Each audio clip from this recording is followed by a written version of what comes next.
Hola, ¿qué tal? ¿Cómo les va? ¿Cómo andan? Muy buenas tardes. Bueno, soy Mauricio Weintraub. Estamos empezando una nueva transmisión de este ciclo que empezamos hace poquito con Lucía de Vries, que me acompaña y que está pensado, por supuesto, desde la mirada de las escenas matrices, por supuesto, para contar un poquito, pero quizás a un nivel más teórico de lo que lo hacemos en las charlas humanas, a un nivel más teórico, digo. Eh, Nuestro pensamiento de las escenas matrices, perdón, pero tenemos acá un tema de micrófono, creo que ya está. ¿Por qué? ¿Por qué tenemos este tema de micrófono? Porque estamos con Lu, una vez más en el mismo lugar los dos, ¿sí? Pero, por supuesto, con dos dispositivos. ¿Cómo estás, Lu? Muy bien, muy contenta. ¿Vos me ves? Yo te veo en vivo, pero no te veo por la pantalla, pero no importa, no hay ningún problema. Bueno, como les decía, empezamos este ciclo primero como un miniciclo de 2 encuentros, pero la verdad que nos gustó. Entonces, como nos gustó, aquí estamos y pensamos ir haciendo como un recorrido de algunos temas que nos parecen importantes. Insisto, quizás de una perspectiva un poquito más teórica que las charlas humanas que tenemos los miércoles con Diana y Rosa. Porque estamos interesados en que aquellos que son terapeutas, psicólogos, psicólogas, médicos, aquellos que son profesionales de la ayuda, puedan entender un poquitito más de qué se trata la mirada de las escenas matrices. Sí, también hablando un poco de forma, ¿no? Al principio por ahí el formato tenía que ver un poco más con las realidades y qué es lo que pasa en la práctica, pero por ahí vamos como adaptando un poco a lo que nos gusta, las preguntas que nos van apareciendo, y si es demasiado teórico y algunas cosas no se entienden, también es algo bueno que podamos hacer una guía de preguntas de comunicación, y tenemos una de la semana pasada, así que Muy bien, dale, si querés contarla y la vamos charlando un poquito. dale. La charla anterior hablamos un poco de qué le pasa a la persona, al paciente, siendo adulto, cuando va a ver a sus padres, adultos también. Y dimos un par de vueltas en ese sentido. Y bueno, tenemos un comentario de Clara, si no me equivoco, que dice: me gustaría que me digan, cuando voy a ver a alguno de mis padres, qué lugar ocupa verlos llegando a su finitud. Eso me provoca tristeza. Y por ahí a partir de acá podemos ir a ver el. Sí, claro. Es que, digo, es una pregunta, por un lado, que todos los pacientes hacen en algún momento y de alguna manera, ¿no? Digo, cuando uno le propone al paciente determinados movimientos, siempre hay un lugar en donde el paciente se plantea esto que de alguna u otra manera nos está planteando Clara. Y también es una pregunta que nos hacemos los terapeutas cuando nos pensamos, primero nosotros como hijos, pero también cuando nos pensamos ante un paciente. Es decir, ¿qué lugar ocupamos nosotros y qué lugar ocupan nuestros padres ya mayores, que quizás, como dice Clara, están llegando a una etapa final de su vida? ¿Y cómo ubicarnos ahí? Y voy a empezar por el final. Digo, por supuesto que cuando uno ve a los padres entrando a una etapa de finalización de su vida o de caída física, por supuesto que a uno le provoca tristeza. Yo diría, si no me provocara tristeza, algo me pasaría, ¿no? Más bien habría una anestesia emocional que un estado de salud. Por supuesto que esto yo diría, tiene que pasar así si es que nos pensamos como sujetos saludables. Yo creo que el gran problema no es que nos provoque tristeza y por supuesto también amor, sino cuando mezclado con la tristeza y con el amor aparece una emoción con la que nosotros trabajamos muchísimo, que es la culpa. O sea, ¿qué pasa cuando sentimos culpa al ver a nuestros padres así? Me parece que está bueno, justo hoy yo trabajo en el consultorio, en ese armado, y no parecía la culpa, y era muy interesante poder teorizarla, ¿no? Y en todo caso, ¿cómo ha trabajado la culpa, que para nosotros es el enojo no reconocido, no visto hacia tu padre, vuelto contra uno, y hablamos de cosas muy sencillas, esto de, no importa qué haga, cuando siento culpa, Sí, mis acciones no tal cual. modifican mi sentir. Tal Y esto lo que genera es cada vez más. Tal Pero pensaba que la pregunta es súper interesante, en todo caso de provocar tristeza, para nosotros es bastante interesante porque trabajamos con 5 emociones básicas, y la verdad es que este es un canal de entrada de la vida. Si la situación de esto, de sentir que se va a ir a este plano, mis padres o un ser querido, o incluso después de la jubilación, ¿no es cierto? Se termina el ciclo laboral como lo tengo entendido, que me provoca tristeza, no es que esté conectado con la vida. Digo, después habrá que ver si esa tristeza me impide, me deja tirado en la cama, no me permite ver los otros colores que hay allá afuera, ¿no? Esto, bueno, es para...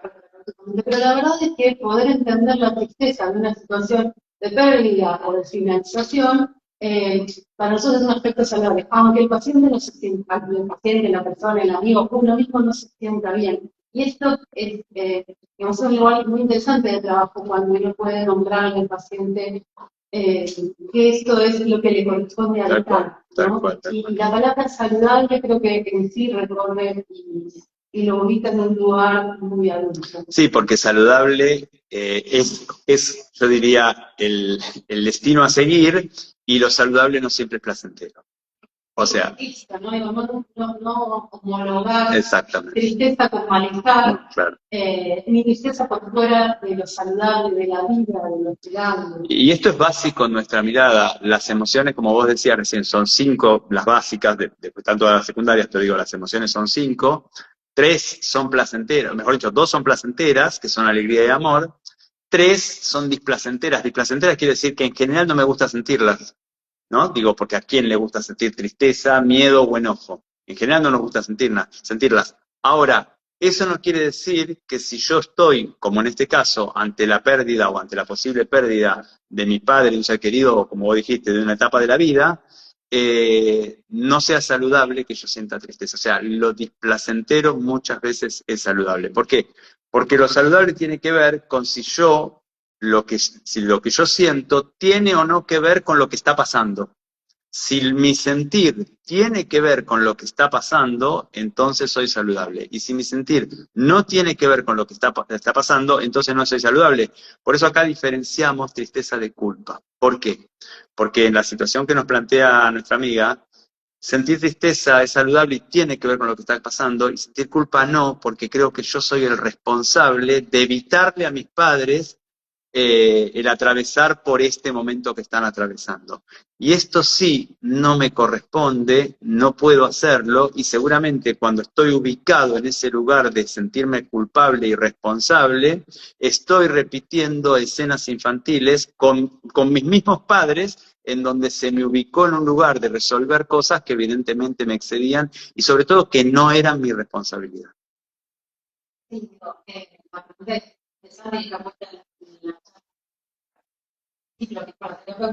a mí me sonaba que es súper interesante. Bueno, claro.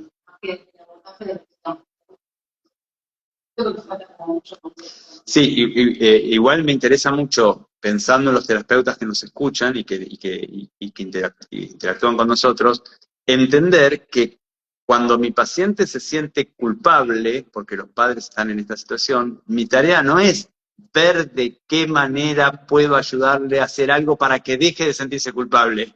O sea, porque entra en la... Exactamente, entro en la misma dinámica. Mi tarea es justamente tratar de entender y de ayudarlo a entender cómo se le fue armando a él la creencia de que es él quien tiene que calmar la angustia de los padres. Y ahí seguramente voy a ir directamente a un montón de escenas infantiles en donde de una manera u otra este paciente, cuando era un niño o una niña, fue educado también para eso.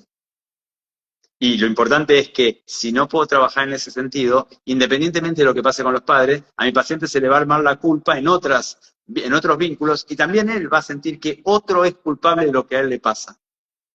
Nosotros pensamos, hoy vamos a hablar del psiquismo, pensamos que los vínculos se juegan a veces como si fueran una de esas cámaras de espejos, en donde lo que no tengo sanado acá, se me refleja acá, se me refleja acá, se me refleja en el otro vínculo, se me refleja en el vínculo conmigo. O sea, el psiquismo está armado así. Y si yo no veo los espejos matrices, vamos a llamarlo así, pues entonces voy a seguir armando espejos en otros vínculos. Sí, digo, y yo pensaba que lo original, la canción le llaman la escena como el original y el resto como las fotocopias. Exacto. Puede ir desgastando un poco, pero sigue teniendo el mismo texto, ¿no? Un texto muy parecido. Y además la fotocopiadora no cierra nunca, siempre va a armar otra fotocopia, si no puedo desactivar, ¿no? Sanar la original. Y igualmente, digamos, el concepto de la culpa con los padres es un enorme tema, digamos, enorme.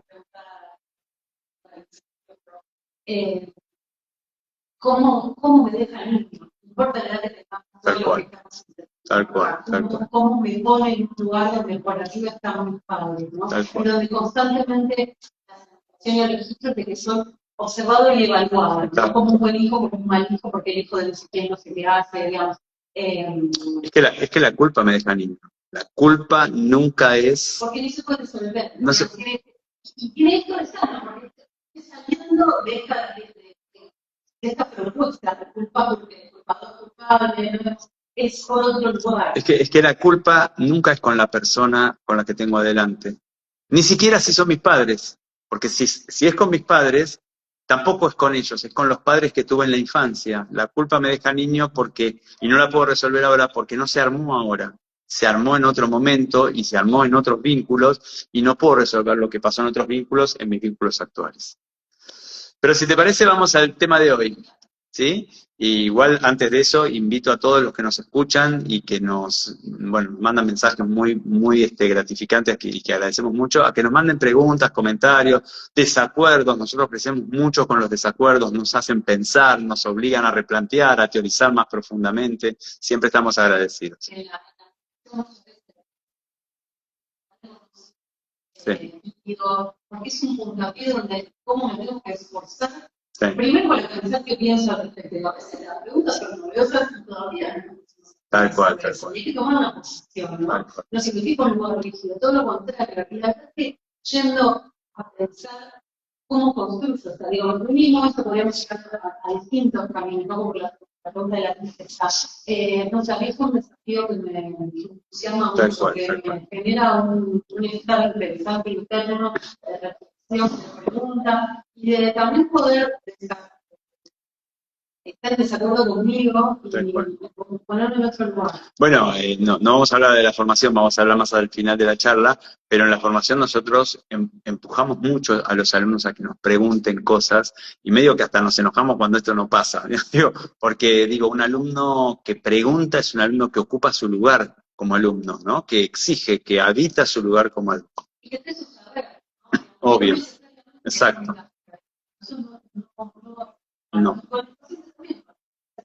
De la taller, se queda pensando, ¿por qué pasó esto? Dijeron tal cosa, ¿no? Entonces, eso que parece muy intacto, cómo se escuchó, cómo se sintió, esto de poder decir que está frente, yo no lo pienso, ¿no? Ahora lo podemos estar de acá, pero no situarme porque estaba, porque lo vi, porque nos pasaron otras cosas, que no es lo que crecemos interesantemente. Bueno, entonces para hacernos crecer, quienes quieran hacernos preguntas serán muy bienvenidos. Bueno, el tema de hoy que pensamos con Lu para abrir un poco, quizás necesitemos continuarlo en las próximas charlas, no lo sé, es lo que nosotros llamamos la tópica vincular.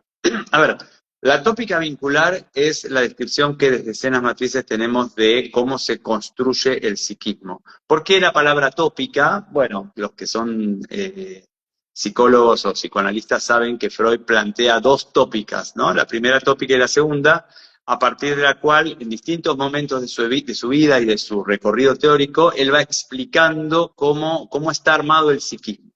El psiquismo es algo, es raro porque no se ve, ¿no? ¿Dónde? Claro, no está, pero cuando, a medida que uno va teniendo una manera de pensar cómo se construye, cómo se arma el psiquismo y cómo está armado, bueno, justamente uno empieza a entender un montón de procesos que se dan en los pacientes y por supuesto también en uno mismo, ¿no? Freud plantea dos tópicas no contradictorias, la primera de las cuales habla de un inconsciente, un preconsciente y un consciente, es más bien una topografía del psiquismo, o sea, es un mapa del psiquismo, ¿no? En donde lo inconsciente es aquello a lo que yo no tengo acceso, lo preconsciente es aquello a lo que tengo acceso, pero no lo tengo siempre inmediatamente, por ejemplo, mi número de documento, y lo consciente es, bueno, aquello de lo que soy consciente en este momento. Después, varios años después, plantea una segunda tópica, insisto, no contradictoria con la primera, sino que es una explicación diferente, que también es una tópica vincular, es una tópica en donde habla de un ello, de un yo y de un super yo. Ahora vamos a contar la tópica de Escenas Matrices, y muchas veces me hacen la pregunta si se puede equiparar el ello, el yo y el super yo a los tres aspectos que planteamos nosotros. Hay que soportar que no. Hay que soportar. Hay que soportar. Exacto, entonces digo, para hacerlo muy rápidamente y seguramente injustamente y demasiado superficialmente, voy a decir que el ello es todo lo básicamente instintivo, el super yo es la voz de los padres y la cultura, digamos, adentro mío. Bien, es el héroe completo de la cara psicoanalista, sabe más todavía que yo de eso. Digo, es lo que me dice lo que debo ser o lo que debo hacer, ¿sí? Es el ideal del yo, me plantea el ideal. Y el yo, bueno, es esa parte mía o eso que soy yo que trata entre estos dos aspectos, trata de hacer lo mejor que puede. Por un lado tiene un montón de instinto que me dice que vaya para allá y por otro lado tiene un super yo que me dice esto se debe, esto no se debe, ¿no? Y ahí aparece el yo, digamos.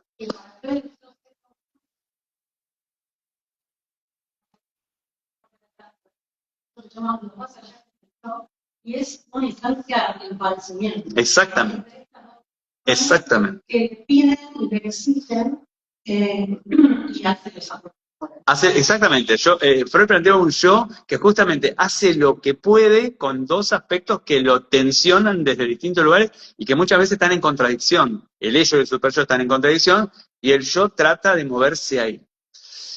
Habiendo entendido esto, vamos a meter... Bueno, habiendo entendido nada, perdón, no hemos entendido nada. Estamos describiendo en un minuto lo que es todo un entramado teórico extraordinario, ¿no? Porque, perdón, voy a destinar 10 segundos a mi admiración por Freud. Digo, este hombre ha hecho este recorrido en una época en donde, perdón, pero lo que se decía es, hace esto para que pues pase esto, ¿no? Entonces digo, este hombre ha hecho todo un desarrollo teórico extraordinario, ¿sí? Nosotros vamos a partir de otro lugar. Vamos a proponer lo que llamamos una tópica vincular. Y primero quiero decir por qué. Porque yo creo que nosotros somos producto de un vínculo, el vínculo entre nuestros padres. O sea, para que yo exista, necesita haber dos personas que se hayan vinculado, bien, mal, regular, no importa, que se hayan vinculado, o sea, somos fruto de un vínculo. Y después, nuestra manera de pensar la vida y de pensarnos a nosotros, también viene como producto de un vínculo, el vínculo sobre todo, no exclusivamente, pero sobre todo con nuestros padres. O sea, la manera que tenemos de pensar proviene de ahí.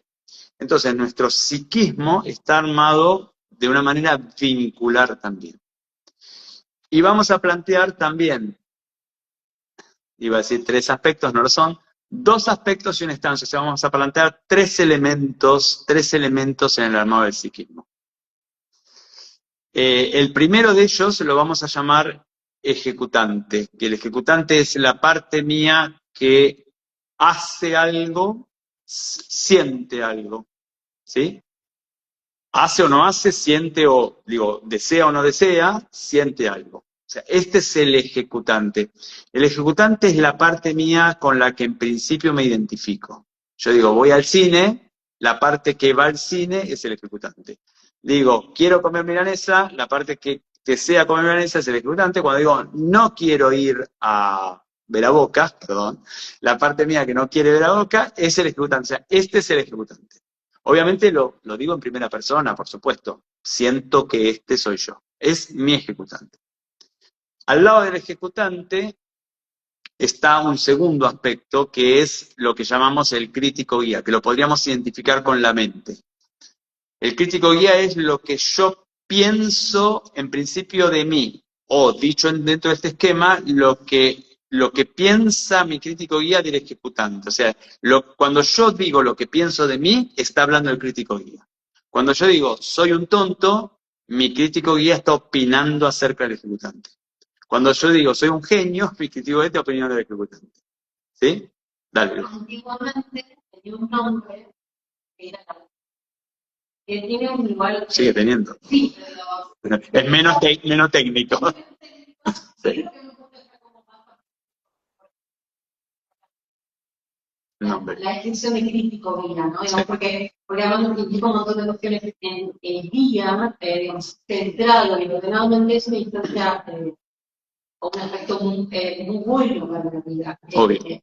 Incasable, si se quiere. Obvio. Lo que pasa es que en general no estamos muy acostumbrados y los vamos a que cada uno haga cualquier ejercicio que le pasa y le pasó esta mañana, si se dijo tonto, si pensó esto, a mí me pasa por otra cosa, ¿no? Más bien tiene que ver con cómo nos hablamos acá dentro, Exacto. Y cómo nos hablamos aunque no nos demos cuenta. Siempre hablamos de la propaganda del pajarito, ¿no? Hay una propaganda del pajarito que la dieron poco tiempo, hace unos años, estaba la mujer estaba no sé, haciendo algo en la cocina o en la mesa, no sé qué, y decía, por ejemplo, ¿no? Decía, estoy gorda, y apareció un pajarito, que era el pajarito, y le decía, estás gorda, comiste más, no. Bueno, el pajarito es como la representación más maravillosa del crítico guía, ¿no? Es esa parte mía que todo el tiempo está hablando bien o mal de mí, más allá de si yo me doy cuenta o no. Dale.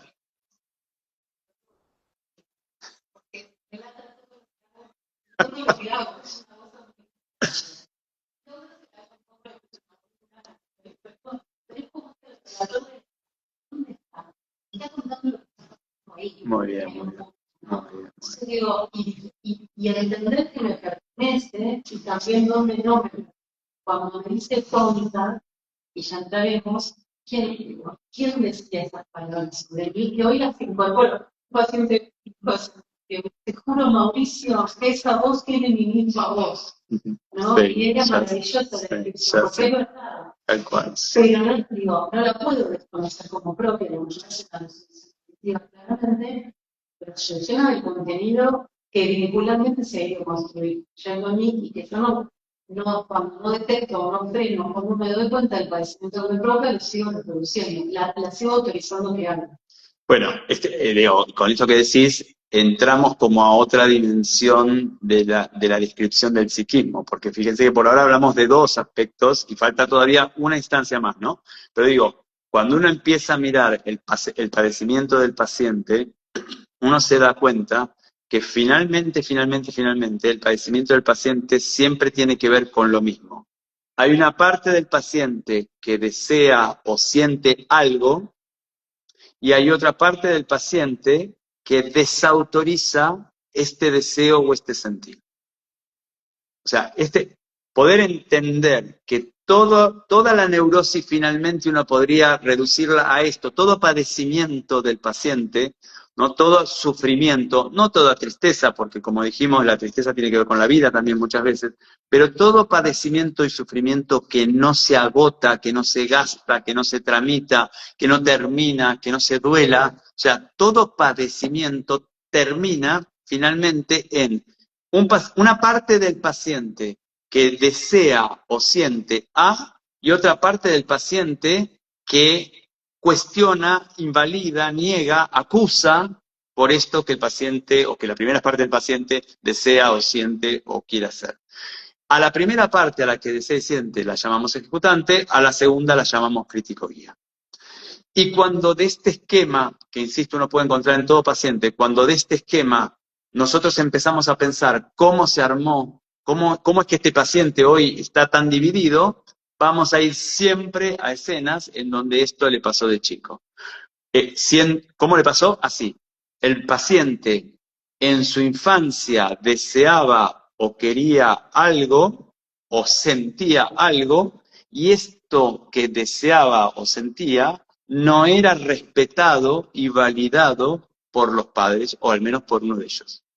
El paciente pequeño que jugaba al fútbol y una mujer decía hace su patadura para que pase.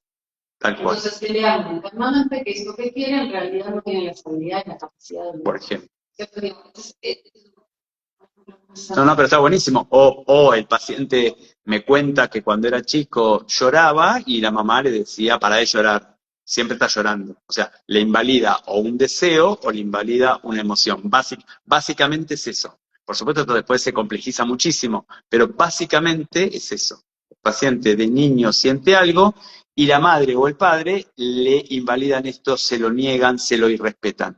Esto se introyecta en el paciente, en el psiquismo, y después en el paciente mismo coexisten estas dos realidades.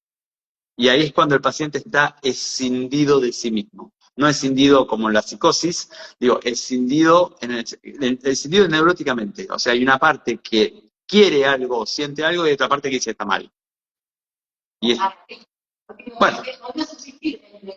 A mí me gusta jugar al fútbol, la pregunta es muy sencilla. ¿Y por qué no vas a jugar al fútbol? Y porque... es que te lo cuenta, el paciente viene y te lo cuenta en sesión. Lo que pasa es, claro, como el paciente y uno mismo lo vive todo en primera persona, lo vive en uno, el paciente no se puede dar cuenta que son dos, uno se tiene que dar cuenta. Entonces, claro, el paciente viene y me dice, quiero jugar al fútbol. Bueno, anotate, pero si soy un patadura. O sea, él mismo se lo dice, pero en realidad uno como terapeuta, si trabaja en la escena matrices, se tiene que dar cuenta que hay dos aspectos a la vez ahí, el que quiere jugar al fútbol y el que le dice que es un patadura. Y el campeón no se lleva. Y vemos, cuando preguntamos cuál es tu infancia, probablemente el papá o la mamá no lo decía, cuál es su patadura. ¿Y qué nos está faltando? Ah, lo que nos está faltando es un problema. Sí. Y que se entienden bastante fácil. Se entiende bastante fácil. Lo que nos está faltando es lo más complejo de entender. ¿Empezamos por el pasado o empezamos por el presente? Por el pasado. Dale, vamos por el pasado. Entonces, vamos con el fútbol. Sí. Le pide a papá y papá le dice que no lo vaya a jugar por su patadura que pertenece. O sea, vamos a poner este ejemplo, ¿no? El nene quiere jugar al fútbol, le pide al papá. El papá le dice, eso es un patadura, no sé para nada, ¿para qué te voy a llevar? Muy bien. ¿Quién falta? Y porque tenemos un nene que es su papá, nos falta la mamá. Faltaría la mamá. ¿Qué hace la mamá? Bueno, probablemente... Esto pasa en sesión, claro. No, no hizo nada. Mi mamá se cayó la boca, se dio vuelta y se fue a cocinar. Mi mamá no opinaba, no sabe nada de fútbol. Exacto, por ejemplo, ¿no? O mi papá estaba trabajando. Digo, siempre hay un padre que no está, o que está trabajando, o que está de acuerdo con el otro padre, o que no está de acuerdo, pero bueno, lo dice papá o lo dice mamá. O sea, siempre hay un padre que invalida y hay otro padre que, más allá de si invalida o no, permite esta invalidez. No se mete en el medio. Y claro, como el psiquismo humano se arma con los vínculos parentales, cuando uno mira el psiquismo del paciente o el propio, uno tiene también los tres adentro. Entonces hoy tengo una parte mía que quiere jugar al fútbol. Inmediatamente tengo otra parte que en general es mi mente, que inmediatamente dice, bueno, ¿para qué voy a ir si soy un patadura? Y esto es lo más complicado. Y también está en mí esa mamá que no se metía. Y hoy está, ustedes dirán, bueno, pero ¿cómo está en mí? Está cuando yo no cuestiono mi mente. O sea, cuando yo, por eso hay que pensar, siempre hay que pensar al paciente por lo menos en dos y en realidad en tres. Cuando yo no pongo límite a mi mente que no me ayuda en mi deseo o en la realización de mi deseo. O sea, cuando yo también me quedo como un mero espectador de cómo mi mente atenta contra mi ejecutante, entonces soy igual a mi mamá en este ejemplo. Todo eso yo no entiendo, porque como el primer desafío es el despegar de uno solo. Tal cual. Y donde prácticamente en el relato no se escucha el deseo del jugar fútbol hoy, se escucha el de, y no, a mí me gustaría, pero, y hay un montón. ¿No? Entonces digo, cuando yo pienso por una parte mía quiere jugar al fútbol, otra parte mía dice que no, y me da una lista de explicaciones, entonces para poder tiempo, que se acaba y cosas. Y cuando nosotros preguntamos, ¿y pero acaso si aquel padre que no se diferenciaba del que jugaba en el seno y demás, digo, y esto es como conmover al paciente de jugar. Primero, porque probablemente no termina de dimensionar el efecto y el daño que tenía no, ¿para qué vas a jugar al fútbol? Digamos, cuando no contacta con la tristeza y con el enojo de ese padre que hacía eso, y no ve al otro que lo permitía, porque por estar callado, por haber desaparecido, por lo que sea. Entonces, todo esto, digo, en general, el paciente tiene que ser en situaciones sencillas estamos escribiendo, pero luego un nivel de como de contacto, de tristeza, y lo menos hoy, bueno, vos soy feliz. Cuando no contacto del cero y dejás que la otra parte diga que esa patadura no tiene tiempo, ese cosas, o si te repetís al padre. Bueno, justamente, y ahí es cuando viene, ¿no? Lo que Freud describe como compulsión a repetición, que es como otra genialidad, ¿no? Digo, La neurosis tiene siempre tiene la compulsión a repetición. O sea, la neurosis se observa cuando el paciente está como el hámster en la rueda, ¿no? Siempre repitiendo la misma escena y no puede cambiar su realidad. ¿Y por qué repite la misma escena? Porque si tomamos la escena del fútbol, ¿no? Y viene mi paciente y me cuenta esto, y vamos a las escenas matrices y vemos lo mismo, vamos a ver que esa misma escena de su infancia se le vuelve a repetir hoy, y se le vuelve a repetir con los tres aspectos. Es el mismo nene que quería jugar al fútbol, lo tiene hoy como deseo.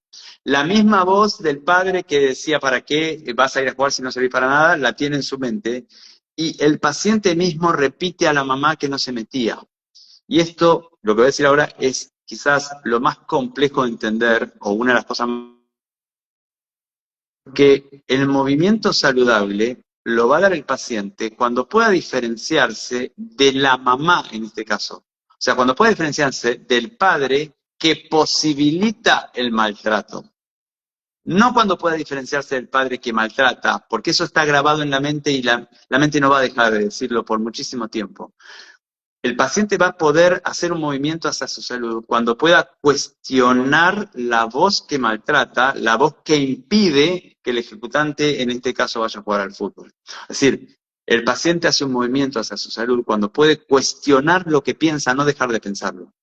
Cuando puede cuestionar lo que piensa y hacer movimientos no desde su pensar, sino a favor de su sentir y de su deseo, con todo el costo que esto trae. Ahí el paciente deja de repetir y se hace autor de su vida. Deja de repetir el deseo y la prohibición del deseo de jugar al fútbol y se hace autor de su vida y con todo el miedo se lleva a jugar al fútbol. Esto es lo bello de los procesos, que el paciente crece con todo el miedo que genera el crecimiento.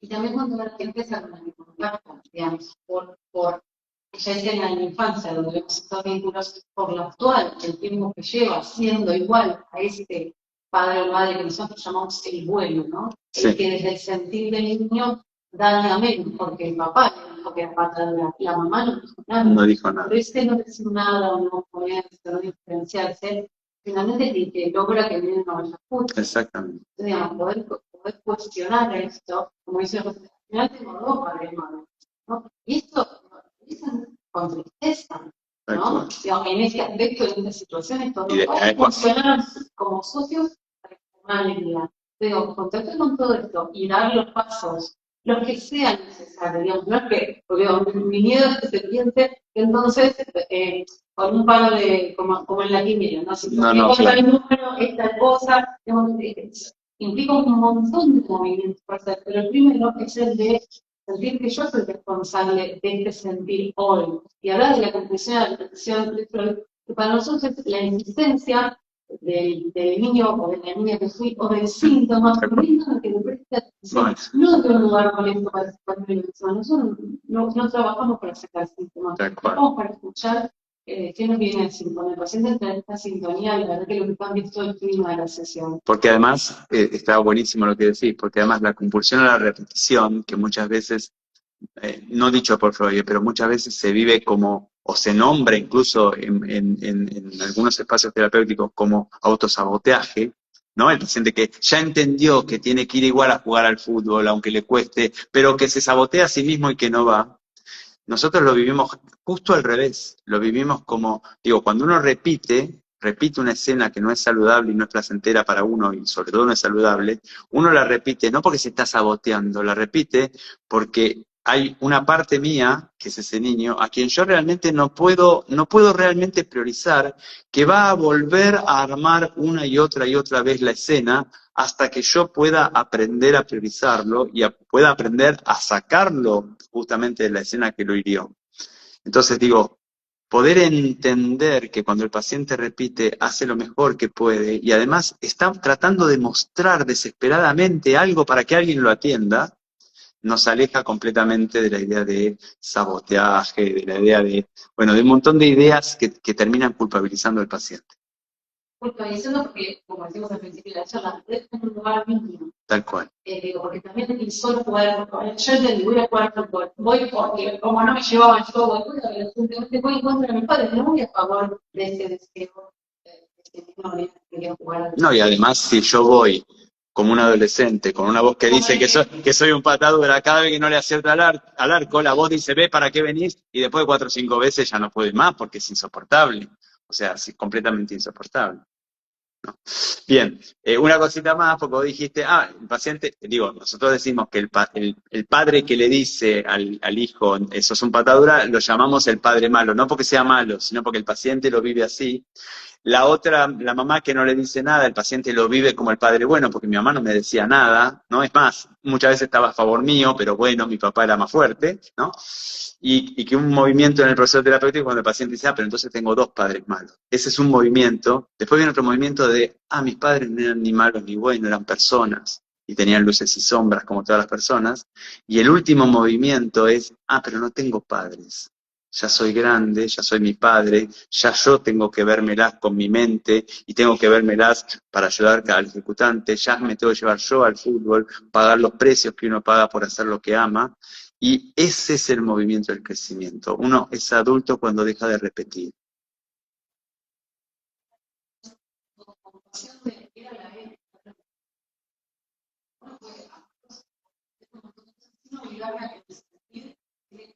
Exacto. Exacto. ¿Cómo puedo sostener el sentir que muchas veces se ve tristeza, de dolor? Porque hay un montón de hoy de propuestas desde lo terapéutico, desde lo espiritual, ¿no? Que se las está nada, que bueno, es así, ¿para qué voy para atrás a mirar? Bueno, voy a para recolectar mis pedacitos. Para ir a jugar al fútbol. Voy atrás para jugar al fútbol hoy. Tal cual. A veces es muy fuerte. Uno se quiere, Tal cual. Y ese es el mejor caso, ¿no? Y yo quiero y puedo, pero no sé qué quiero, no me habla esa parte. Probablemente porque no está acostumbrado a la repetición. Tal cual. Nunca para repetir más. Cuando hablas de la conclusión de la repetición, hay un concepto que dice que la divinidad tiene que fluir. Y tiene que ver con parte de la explicación de por qué se me repiten las escenas que nosotros llamamos escenas cómplices. Porque está aprendiendo si lo voy a escuchar y si lo voy a entender. Que el concepto que se llama la dignidad del niño que fui, me quita toda energía de, bueno, solucionemos el síntoma. No hay nada por solucionar en estos términos. Si borramos esto y logramos, en vez de tomar alcohol, fume, en realidad no hicimos ningún cambio ni ninguna acción reparadora. Bueno, decimos una cosa, esperá, decimos otra cosa más y ya cerramos, porque dijimos que hay 2 aspectos, crítico y ejecutante, y está esto otro que es tan difícil de expresar, porque no es un aspecto, es una instancia, que es lo siguiente: cuando el sujeto consigue diferenciarse en este caso de la mamá, que no decía nada, diferenciarse del padre o madre bueno, cuestionar a la mente, que es el padre malo introyectado, en defensa del ejecutante, el sujeto consigue dejar de repetir y consigue ser autor de su vida, y eso es el yo. A eso nosotros llamamos yo. Soy yo cuando consigo cuestionar esa parte de mi mente que no ayuda a mi ejecutante a ir hacia donde desea. Y fíjense, y con esto sí cerramos, qué diferente concepto de yo, si tomamos el yo que hablamos de la segunda tópica freudiana, que hace lo que puede entre 2 fuerzas inmensas que lo tensan para todos lados, y el yo que estamos planteando en escenas matrices, que es un yo que, pagando los precios que todo adulto paga, porque vivir tiene un precio, tiene como tarea defender al niño que está dentro mío, en forma de ejecutante, defenderlo del crítico guía y ayudarlo a ir hacia aquello que desea y hacia aquello que es saludable para él. Estamos hablando en 40 minutos de lo que la formación lleva años, porque finalmente, digo, es todo el primer año teóricamente, pero después lo retomamos todo el tiempo, ¿no? Así que bueno, si se entendió alguito, estamos más que contentos. Exacto. diferenciar, o sea, no transformarse en un paciente y hacer un movimiento con digamos, partimos de escena actual, que llamamos escena copia, donde se nos repite estas infecciones que no poder, vamos a ver la escena de que bueno, digamos, que hace alguna acción en la realidad, es esta instancia que llamamos yo.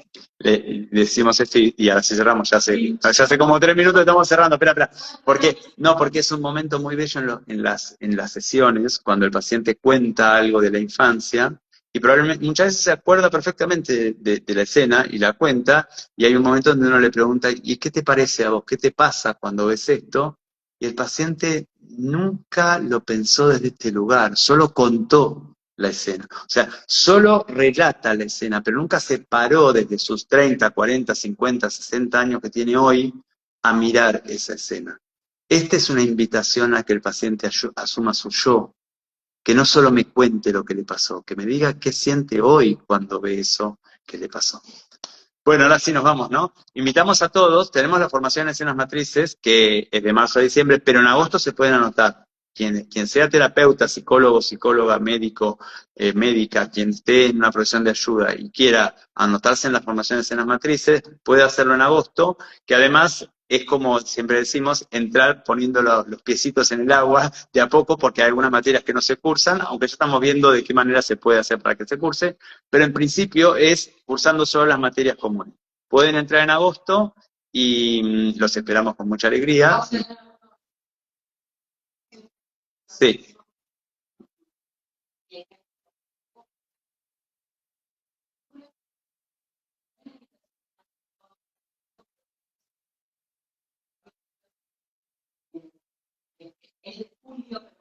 El 2 de agosto, sábado. Exactamente. El público de afuera, terapeutas, creo que es la mejor muestra de cómo trabajamos y que ahí, bueno, si hay cierta resonancia, puedan sumarse a comprender. Y nosotros nos vemos en 15 días aquí, ¿no? Bueno, muy bien, un placer, Lu, como siempre. Abrazos para todos, que pasen lindo.